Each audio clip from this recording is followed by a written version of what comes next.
avlodlar o'zgaradi. Ramazonda farzandlarmi boshqalarga o'xshash xursandlikni his qiladi.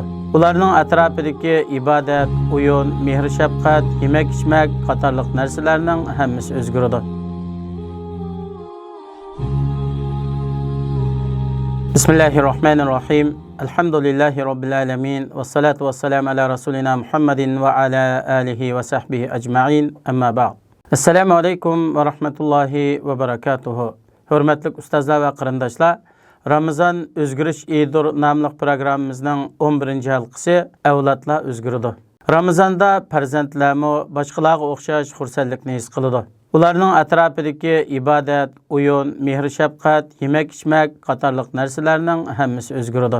Aqlli ota masjid bilan uy orasidagi bu xursandlik fursatlardan foydalanib, avlodlarini ro'za tutish, Ramazonni hurmat qilish, Qur'on tilovat qilish va Qur'on tamom qilish, zikr, tasbih, sevgi, muhabbat, vafodorlik, yaxshi ishlarga aldirash qatorliq hatto oddiy narsalar bo'lsa-mu kishilarga yordam qilishga rag'batlantiradi.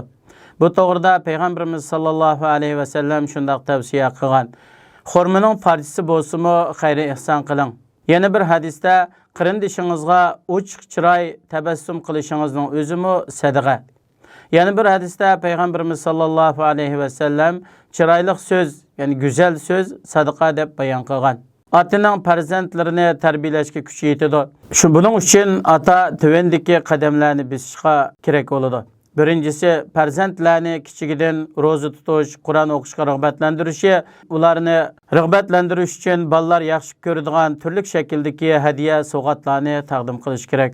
Ikkinchisi, ota-ona farzandlar uyda oilacha o'tirib bir-birining iymonini kuchaytiradigan, Ramazonning ulug'ligini bayon qiladigan va bu oyda yaxshi ishlarga aldirashning muhim ekanligi to'g'risida suhbat elib berish kerak. Uchinchisi, ota farzandlarini masjidga, tarovih namoziga, ijtimoiy faoliyatlarga, xayriyat o'rinlariga ishtirok qilishga, nutuq, va'z, nasihat so'rinlariga elib berish kerak. To'rtinchi, farzandlarga Ramazonning va ro'zaning odablari, ro'zadorning axloqini o'rgatishi lozim. Mo'min degan o'zining Ramazon kunini hech kuniga o'xshash qilmaydi, balki ibodatni to'g'ri qilish, ro'zasini muhofazat qilish uchun adab bilan o'zini saqlaydi. 5. Oilada Ramazonlik musobaqalarni o'rinlashtirish kerak. Ona bo'lg'uchimi buningga moslashib, bolalarning zehnini ochadigan turli savol-javoblarni tayyorlash kerak. Bo'libmi, hozirgi vaqtimizda internet uchur vositalaridan foydalanib, bunday ishlarni qilish nihoyatda o'ng'ay bo'ladi. 6. Farzandlarni Ramazonda masjidlarda o'rinlashtirilgan iftorlik faoliyatlarga qatnashtirish, xizmat qilishni o'rgatish.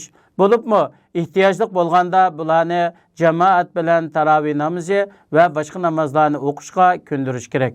Muhim bo'lgani farzandlarimizni Ramazon oyidan foydalanib, jamoat so'rinlariga aparish, ammiy xizmatlarga qatnashtirish, vatanimizning hurligi, erkinligi to'g'risida bo'lib o'tgan ba'zi voqealiklarni so'zlab berish orqali ularning vatan sevgisi, din sevgisi, milliy qarindoshlik aloqasini kuchaytirish qatorliq turli faoliyatlarni elib berish kerak.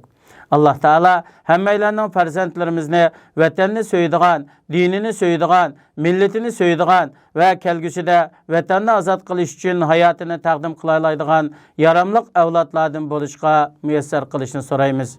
Amin. Vassalamu alaykum va rahmatullohi va barakatuh.